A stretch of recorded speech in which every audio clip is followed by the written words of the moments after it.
पति की मौत के बाद सुधा और उसकी बेटी प्रिया अपनी देवरानी और देवर के सहारे किसी तरह दिन काट रही थी। सुधा का देवर पीयूष तो फिर भी ठीक था, लेकिन उसकी देवरानी बहुत खराब थी। वो उसको फूटी आंख नहीं सुहाती थी। सुबह से बस इस फर्श को घिसने में लगी है। खाना क्या तेरा मरा हुआ पति बनाएगा ऊपर से आकर? खाना मैं अभी बना देती हूँ देवरानी जी, लेकिन मरे हुए इंसान के बारे में ऐसा मत कहिए, और देवर जी के दफ्तर जाने से पहले ही खाना तैयार हो जाएगा। खाना तैयार हो जाएगा? आप ना दिन पर दिन काम चोर होती जा रही हो। अब ऐसा नहीं चलेगा, समझी? चल अब जल्दी से जाकर खाना तैयार करो। बेचारी जेठानी खाना बनाने चली जाती है। उसकी देवरानी हर रोज का काम बस उसी से लेती थी। ऐसे ही समय बीता। सुधा सारा काम अपनी जेठानी और उसकी छोटी 8 साल की बच्ची से लेती थी। एक रोज सुधा लगातार काम करने के कारण काफी थक जाती है और उसकी तबीयत काफी खराब हो जाती है, जिससे उसे तेज बुखार हो जाता है। उस रोज वो अपने कमरे से बाहर नहीं आती। ये देख देवरानी गुस्से में आ जाती है। क्या है ये सब जेठानी जी? सुबह के 9 बज रहे हैं, अभी तक बिस्तर पर पड़ी हो। आज काम करने का इरादा नहीं है क्या? अंकिता, मेरी तबीयत काफी खराब लग रही है, सर में तेज दर्द भी है, आज मुझसे काम नहीं हो पाएगा। ये सुनकर तो देवरानी गुस्से में आ जाती है। वाह जी वाह, ठूस ठूस कर खाने में तो तुम्हें कोई बीमारी नहीं होती, लेकिन ऐसे काम करने में तुम माँ बेटी को तकलीफ होती है। मेरे घर में मुफ्त की रोटियां तोड़ने को नहीं मिलेंगी, समझी? अपना बोरिया बिस्तर उठाओ और दोनों माँ बेटी यहाँ से चलती बनो। अंकिता उनके सामान की पोटली उठाकर फेंक देती है, साथ ही उन दोनों को घर से भी निकाल देती है। ऐसा मत करो देवरानी जी, मेरी बच्ची के बारे में तो सोचो। मैं उसे लेकर कहाँ जाऊंगी? वैसे भी मैं यहाँ जितना काम करती हूँ उतना कहीं और करूँ तो हमें 2 वक्त की रोटियां तो मिल ही जाएंगी। अच्छा, मुझ पर एहसान जताती है। मिल ही जाएंगी तो यहाँ क्या कर रही है? निकल यहाँ से और भीख मांग कर खा। सुधा अपनी बेटी के साथ घर छोड़कर चली गई।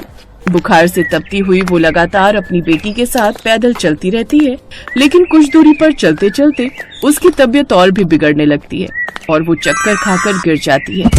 पानी पानी, माँ तुम यहीं रुको, मैं भागकर पानी लाती हूँ। प्रिया भागते हुए पास की नदी में जाती है और वहाँ पड़ी एक प्लास्टिक बोतल में पानी लेकर आती है, लेकिन जब वो वापस लौटती है तो सुधा वहाँ नहीं होती। माँ कहाँ चली गई तुम? माँ, मैं रह नहीं पाऊंगी तुम्हारे बिना।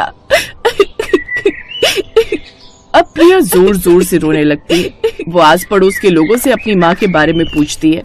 साहब क्या आपने मेरी माँ को देखा? मैं क्या तेरी माँ का नौकर लगाऊं जो उस पर नजर रखूं? चल भाग यहाँ से, धंधा करने दे। फिर प्रिया रोते हुए अपनी चाची के घर आ जाती है और उन्हें सारी बात बताती है। मुझे तो लगता है वो अपने यार के साथ भाग गई होगी। ऐसा क्यों बोलती है? क्या पता वजह कुछ और हो। और प्रिया बेटी, अब तुम यहीं रहो हमारे साथ। मैं इसे यहाँ नहीं रखूंगी। इसकी माँ तो अपने यार के साथ भाग गई, लेकिन मैं इसका ख्याल रखूं? नहीं। अरे तुम्हारा क्या जाता है, यहाँ रहेगी तो 2 सूखी रोटी दे दिया कर, बदले में घर का सारा काम करवा लिया कर। ये सुनकर देवरानी खुश हो जाती है। अब वो प्रिया से दिन रात काम करवाती रहती और अपने बेटे का जूठा बासी खाना उसे खाने को देती। मैं नहीं खाऊंगी ये जूठा खाना। ज्यादा बकवास मत कर, नहीं तो ये भी नहीं मिलेगा, समझी? अगर तुझे यहाँ रहना है तो जूठा और बासी खाना ही खाना पड़ेगा। अब वो उसे बासी खाना खाने को ही देती। भूख से मजबूर उसे अब वो खाना ही खाना पड़ता है। एक रोज देवरानी का बेटा अंकुश अपनी माँ से जिद करता है। माँ, मुझे मैक्रोनी खानी है। मेरे स्कूल के थोड़ी दूर पर एक ठेला है, सुना है वहाँ की मैक्रोनी बहुत ही अच्छी होती है। पापा को बोलो हमें लेकर चले वहाँ। सुना है वहाँ बहुत लोगों की भीड़ आती है उसकी मैक्रोनी खाने। अच्छा, फिर तो मैं अभी तुम्हारे पापा को फोन करती हूँ कि वो शाम को जल्दी घर आ जाए और हमें वहाँ लेकर चले। अंकिता अपने पति को फोन कर देती है। मैक्रोनी खाने का तो मेरा भी बड़ा मन है। ठीक है, मैं शाम को जल्दी घर आऊंगा, तब चलेंगे उस ठेले पर। शाम को वो सभी उस ठेले पर जाने के लिए तैयार हो जाते हैं, लेकिन तभी प्रिया बोलती है। चाचा, मैं भी मैक्रोनी खाने जाऊंगी, मेरा भी बड़ा मन है। हाँ, जैसे तेरा बाप तो जायदाद छोड़कर गया है ना। क्यों गुस्सा करती हो अंकिता? चलने दो, इसे भी बच्ची है, इसका भी मन होगा। अब वो सभी उस ठेले पर मैक्रोनी खाने चले जाते हैं, जहाँ काफी लंबी भीड़ लगी हुई थी। अरे बाप रे, इतनी लंबी लाइन लगी है यहाँ तो। ऐसे में तो रात तक नंबर आएगा। ऐसा करते हैं, आज कहीं और से कुछ खा लेते हैं, यहाँ हम फिर किसी दिन आएंगे। वो लोग वहाँ से जाने लगते हैं, तभी कुछ ग्राहक आपस में बात करते हुए। गजब स्वाद है इस मैक्रोनी वाले के हाथों में। इतनी टेस्टी मैक्रोनी तो हमने आज तक नहीं खाई। ये सुनते ही देवरानी के कान खड़े हो गए। क्या सचमुच में इतनी अच्छी मैक्रोनी है यहाँ की? अब तो हम खा कर ही जाएंगे, फिर काफी देर तक इंतजार भी करना पड़े तो कोई बात नहीं। अब वो भी ठेले पर नंबर लगाने के लिए खड़े हो जाते हैं। फिर जैसे ही उनका नंबर आता है तो ठेले पर खड़ी औरत को देख वो हैरान रह जाते हैं, क्योंकि वो और कोई नहीं बल्कि सुधा ही थी। सुधा को देखते ही प्रिया भागकर अपनी माँ के पास जाती है और उससे लिपट जाती है। माँ तुम जिंदा हो माँ? और तुम यहाँ कैसे? उस दिन तुम चक्कर खाकर गिर गई थी, फिर कहाँ गायब हो गई थी? मैंने तुम्हें कितना ढूंढा माँ, लेकिन तुम कहीं नहीं मिली। बेटी, उस दिन मैं जब तेज तबीयत खराब होने के कारण वहाँ पड़ी हुई थी तब। मुझे बचा ले प्रभु, मेरी बच्ची को अनाथ मत होने देना। तभी वहाँ से एक बूढ़ा आदमी ठेला लेकर आ रहा था। अरे बेटी, तुम्हारी तबीयत तो बहुत खराब है, आओ चलो मेरे साथ, मैं तुम्हें दवाई पानी देता हूँ। लेकिन मैं कुछ कहने सुनने की होश में नहीं थी। फिर ये बाबा मुझे जैसे तैसे अपने घर ले आए। इनकी कोई संतान नहीं थी, इसलिए इन्होंने मुझे यहीं अपने साथ ही रहने दिया और साथ ही मुझे ये बढ़िया मैक्रोनी भी बनानी सिखाई। हमने तुझे बहुत ढूंढा, लेकिन तू हमें कहीं नहीं मिली बेटी। मैं चाचा के घर वापस चली गई थी माँ। मुझे लगा तू वहाँ कभी नहीं जाएगी, इसलिए मैंने तुझे वहाँ नहीं ढूंढा। खैर, अब तू आ गई है ना, तो अब तू अपनी माँ के साथ ही रहेगी। नहीं भाभी, आप दोनों हमारे साथ अपने घर वापस चलिए, इन बाबा को यहीं छोड़िए। अब हम खुद का रेस्टोरेंट खोलेंगे, आप उसी में मैक्रोनी बनाकर बेचना और हम खूब पैसे कमाएंगे। नहीं, मैं बाबा को धोखा नहीं दे सकती। जिस आदमी के कारण आज मैं इतने पैसे कमा रही हूँ, जिसने मुझे छत दी, आप चाहते हो मैं उसे ही धोखा दूं? कभी नहीं। अब मेरे ठेले पर आए हो तो मेरे हाथ की मैक्रोनी खाते जाओ, लेकिन हमारे वापस आने का ख्याल अब अपने दिमाग से निकाल दो। अंकिता देखती है कि कैसे उसकी अनपढ़ जेठानी इतनी टेस्टी मैक्रोनी बेचकर पैसे कमा रही है। अब उसे अपनी करनी पर पछतावा तो बहुत था, लेकिन वो कुछ कर नहीं सकती थी। और अब दोनों माँ बेटी उस बूढ़े बाबा के साथ खुशी खुशी रहती हैं।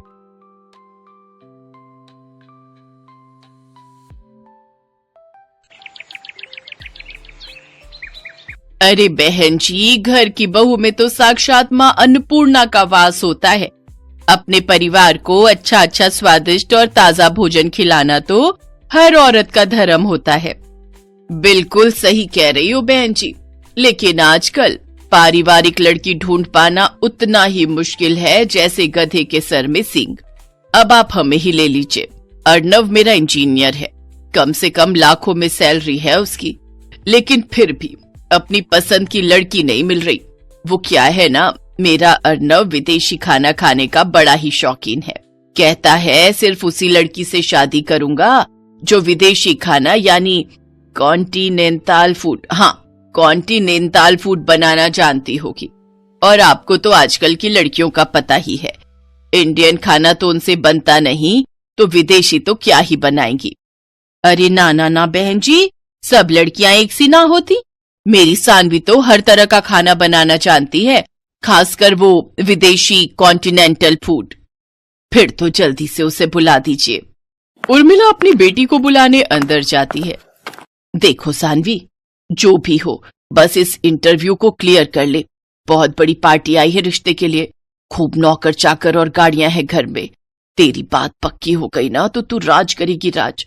और सुनना, मैंने तेरी तारीफ में बड़े बड़े कसीदे पढ़ दिए हैं कि तुझे बहुत ही बढ़िया बढ़िया कॉन्टिनेंटल खाना बनाना आता है।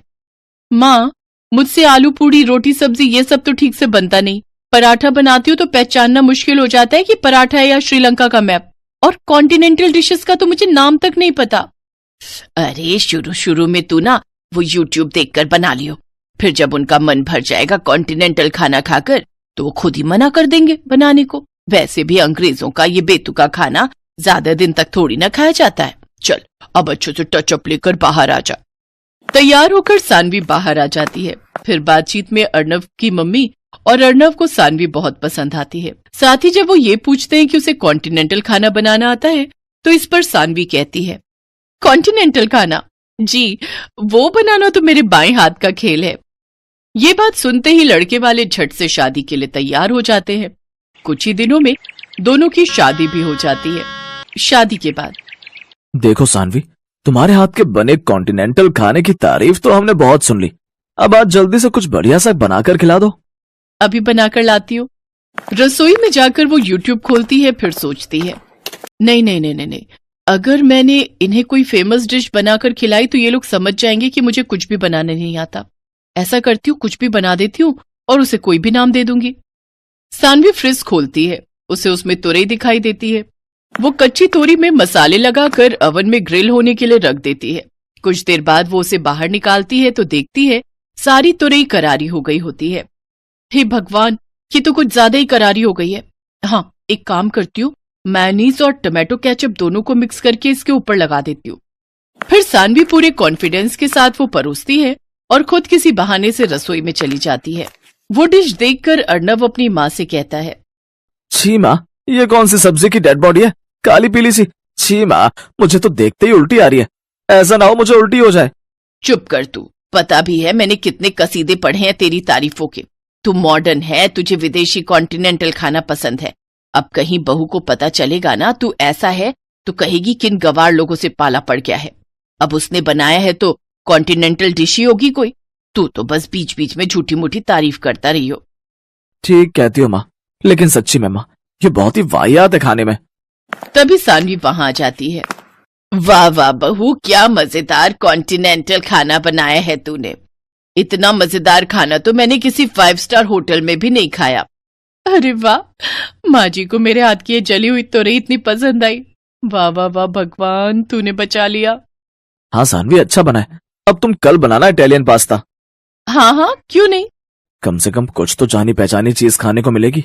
अगले दिन सानवी इटालियन पास्ता बनाने के लिए किचन में जाती है और YouTube पर रेसिपी देखने लगती है। मुझे तो इनके नाम से भी चक्कर आ रहे हैं। भला मसालों के नाम भी कोई ऐसे रखता है क्या? और ये लिट जूस क्या होता है? सीधे सीधे पत्ता गोभी भी तो बोल सकता है। बस बहुत हुआ, अब तो मैं अपने हिसाब से ही पास्ता बनाऊंगी। और कौन सा ये अंग्रेज आते हैं हमसे सरसों का साग सीखने जो हम इनका पास्ता बनाए। उस दिन भी यही हुआ। सानवी ने पास्ता में व्हाइट सॉस मिलाने की जगह उसमें अरारोट और कॉर्नफ्लोर मिलाया। साथ ही साथ पास्ता में ढेर सारी लाल पिसी हुई मिर्च भी डाल दी। अब देखना, अब ये इनका आखिरी पास्ता होगा। इतनी लाल मिर्च झोंक के डाली है कि आज के बाद नाम नहीं लेंगे कॉन्टिनेंटल खाना बनाने का। सानवी वो पास्ता लेकर बाहर आती है। वाह वाह वाह, बन गया पास्ता। हाँ हाँ हाँ, लेकिन आज इटालियन नहीं, मैंने आखिरी पास्ता बनाया है। लाला बहू, आखिरी हो या पहला, हमें तो खाने से मतलब है। तू ला झट से प्लेट में निकाल। अर्णव और उसकी माँ पहला चम्मच खाने के बाद ही 2 गिलास पानी पी जाते हैं। पास्ता थोड़ा तीखा लग रहा है ये कहकर वो पास्ता छोड़कर उठ जाते हैं। अब वो हर रोज इसी तरह अजीबोगरीब डिशेस बनाकर कभी वो पनीर स्वाहा बनाती तो कभी साग अनकारा। एक रोज सास अपनी बहू से, बहू तेरी ना दिल्ली वाली बुआ सास, उनका बेटा और बेटी भी आ रहे हैं। तू ना उनके लिए वो सब कॉन्टिनेंटल खाना बनाना जो तूने हमारे लिए बनाए हैं। वो बुआ ना बड़ा ही मजाक उड़ाती थी मेरा कि भाभी तेरी जिंदगी तो दाल चावल रोटी में ही कट जाएगी। हमारे घर तो हर देश का खाना बनता है। आज सबको दिखा दूंगी मेरी बहू कितनी गुनी है। हैं? अब पर माँ जी, मैं कह रही थी कुछ सिंपल ही बना लेते हैं। सबको ना ये मिर्च मसाले वाला खाना पसंद नहीं आता। नहीं, तुम वही सब बनाना, उन लोगों को भी पता चले कि हमारी बहू कितनी मॉडर्न है। और हाँ, वो पनीर सुहाहा और आखिरी पास्ता भी जरूर बनाना, बस मिर्च थोड़ी कम रखना। शाम को सब मेहमान आ जाते हैं। दिल्ली वाली बुआ, उनकी बेटी और कनाडा में 7 साल तक शेफ की नौकरी करने वाला उनका बेटा मयंक, वो सब सानवी के लिए गिफ्ट लेकर आते हैं। फिर रात को सब बैठकर साथ में डिनर कर रहे थे। मयंक बेटा, तू तो एक बढ़िया शेफ है, लेकिन मेरी बहू तो तुझसे भी बड़ी शेफ है। उसके हाथ का पनीर सुहाहा और आखिरी पास्ता तू खाएगा ना तो उसका स्वाद तो तू भूलेगा ही नहीं। फिर मयंक एक एक करके वो डिशेस चखने लगा तो उसका दिमाग घूमने लगा और वो गुस्से में कहता है, जी अब बस भी करो, कॉन्टिनेंटल के नाम पर ये क्या खिला रहे हो आप? जली हुई तोरई, राख हो चुके पनीर टिक्के और अरारोट में बना हुआ आखिरी पास्ता, ये भी कोई खाना है? अरे ये कॉन्टिनेंटल तो क्या कोई फूड ही नहीं है। भला कौन से ग्रह के लोग ऐसा बेस्वाद खाना खाते हैं? मैं एक शेफ हूँ और अच्छे से बता सकता हूँ इसमें क्या क्या डला है और ये कैसे बना है। सानवी बहू, ये जो कह रहा है वो सच है। मुझे माफ कर दो मम्मी जी, मुझे लगा था मैं YouTube से सब देख देख कर बना लूंगी, लेकिन सब गड़बड़ हो गया। पर आप दोनों तो उंगलियां चाट चाट कर खाते थे ना? उंगलियां चाट कर नहीं, बल्कि नाक बंद करके और अपनी उंगलियां रोक रोक कर खाते थे, क्योंकि सच तो ये था हमने कभी पहले कॉन्टिनेंटल खाना खाया नहीं था। तो क्या आपने झूठ कहा मुझसे? हाँ बेटा, जैसे शादी करने के लिए तेरी माँ ने झूठ के पहाड़ बनाए ना, वैसे ही मैंने भी बनाए। हाँ, और आप दोनों के इस झूठ में आखिरी पास्ता हम दोनों का बन गया। ये बात सुनकर सभी जोर जोर से हंसने लगते हैं।